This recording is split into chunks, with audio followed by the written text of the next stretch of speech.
Regarding today's great advent of Sri Jesus Christ, I told them that he came on this earth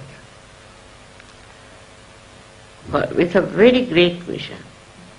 I would say one of the greatest vision, because he wanted to open the Agya Chakra, which was so constricted and could not be done before.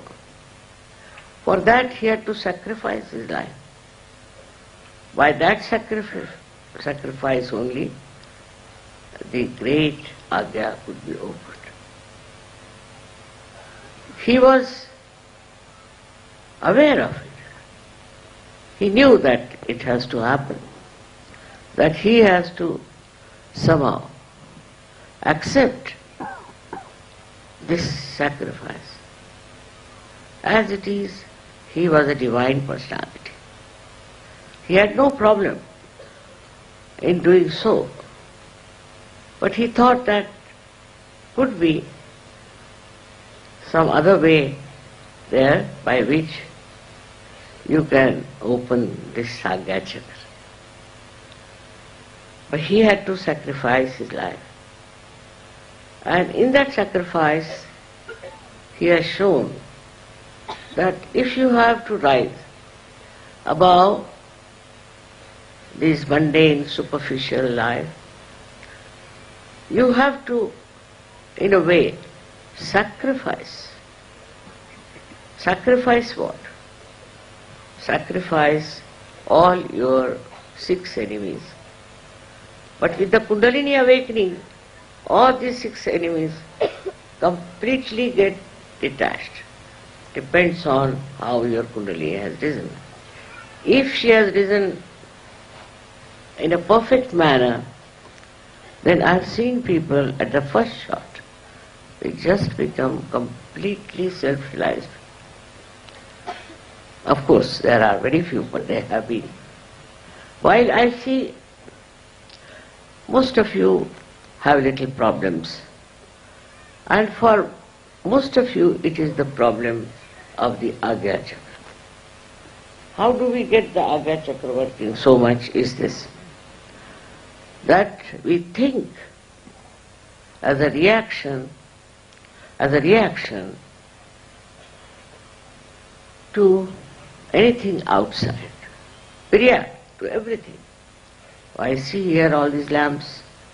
I can react by saying, from where did they get all these? How much it must have cost?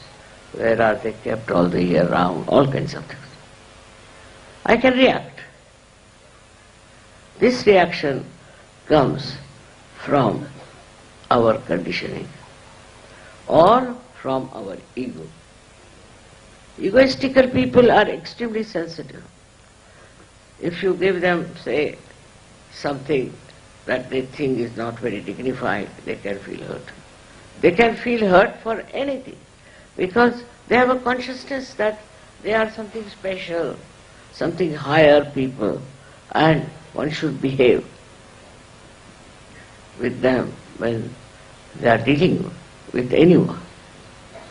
And that's how they get absolutely disturbed if they find anybody in any way degrading them. This comes from ego. Ego is a part and parcel of the Sangya movement.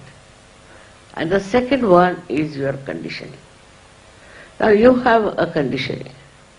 Say you are an Indian.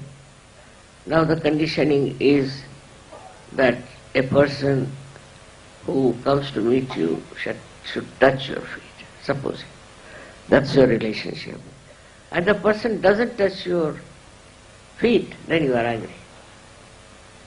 Anything like that, which is your conditioning, gives you an idea that you are being insulted, or in any way you have not been respected, then you feel bad. The other reactions of ego are like this. As I said, I see those lamps and I can say, why not I have it? Or if I have them, why will I give it to anyone? ego reactions are there, or conditioning reactions are there. These two were to be finished, and that was done by the sacrifice of the life of Christ. Christ himself was a divine person, and a divine person is like the sea, because it remains at the 0 point, at the lowest point. It does all work from that point. It will make clouds, it will make rain, and when all the rivers are in space, they'll run into the sea. Because the sea remains at the lower point. So humility is one of the criteria of a Sahaja. A person who doesn't have humility cannot be called Sahaja. I have seen even Sahajogis get very angry. Sometimes start shouting and getting angry and misbehaving. That's the sign that he is not yet a Sahajogi, he has to still match. So, this humility of a person will give you more stationary, I would say, more permanent state by which you will not react. You will not react. You look at anything, you react. But then you don't react, you just watch. And that is how the new state, or witness state, comes into.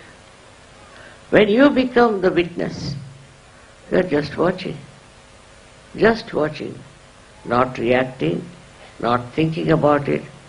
But you are in the present. And in the present you just watch. Watch and really enjoy it. The enjoyment of all the creation is not within your mind when you are thinking. And when you are not thinking, the whole enjoyment of the beauty of all this creation reflects in you and gives you tremendous joy and peace. So one has to learn that we should not react. The today's problem is all human beings are very good at reacting. Reaction is the basic principle of today's life. See any newspaper, you see any book, you meet anyone, what I find that they are experts on reacting. They react. And by reaction, what happens? They never achieve any essence of the thing. Essence is only through witness state that you can achieve. This is what we have to learn from the crucifixion of Christ, from his birth, that he was born in a very humble family, very poor family, in very adverse conditions. The reason was to show that all these outward things and all these outward glories do not make you great. The greatness is within, and when that greatness is there, then you don't care for it, because you are so much enriched within yourself that you don't bother about other things. You don't think about these things. And you live in your own majestic life. This is what we see in his life. He was a very majestic person. Otherwise, if you meet somebody who is a poor man, say, and who has felt the poverty, he'll talk to you with a beggarish style. If there's somebody who is born in a rich family, he will talk to you in a very, I should say, outwardly showing off nature. But a person who is a divine person, all these things don't touch. For him, riches or not riches, positions or no power is all just the same. And when that happens, then you should consider that you have become Sahaja.